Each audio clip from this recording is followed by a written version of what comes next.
Elimu, KTN News. Although the government had a near-mute KCPE results announcement with some out a low-key funfair, that did not stop and do away with celebration scenes across the country. Let us have a look at some of the celebrations. The release of this year's KCPE results lacked the fanfare and the color that traditionally characterize such events, which have largely bordered on the number of top candidates, their names and their schools.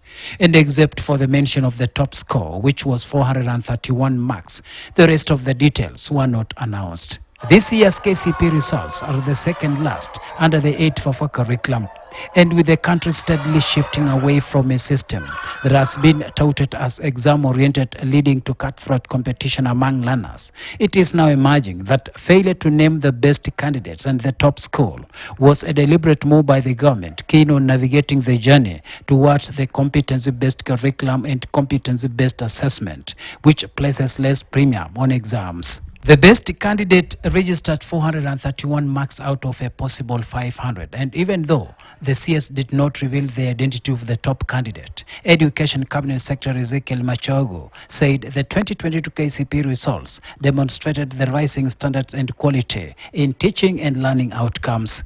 Between January 2021 and November 2022, just 23 months, this cohort has managed to cover 3 school calendar years. This is astonishingly incredible.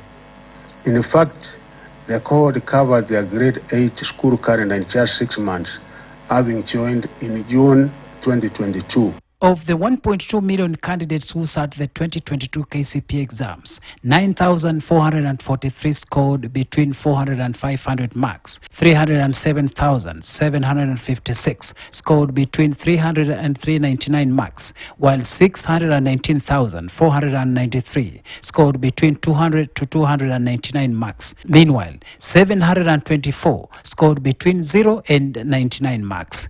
On the other hand, there were 10,483 absentee candidates. But the exams did not lack the perennial malpractices, with 252 candidates in 9 exam centers scoring 0 marks for engaging in exam cheating. Nevertheless, the candidates will proceed to secondary school. All the candidates whose results I'm releasing today will be admitted to Form 1 under the 100% transition policy. There should be no case of any parent or guardian keeping their children at home when admission to Form 1 are opened up, as this is against the constitutional requirement. Meanwhile, the number of candidates scoring below 100 marks declined to 724 candidates in 2022 from 1,170 candidates in 2021. The figures demonstrate improvement in performance over a 2-year period. But the major talking point among stakeholders was the failure by the Kenya National Examination Council (NEC) to score and give results for the Kenya Primary School Education Assessment (KCPE). There will be a report on individual learners for the summative assessment.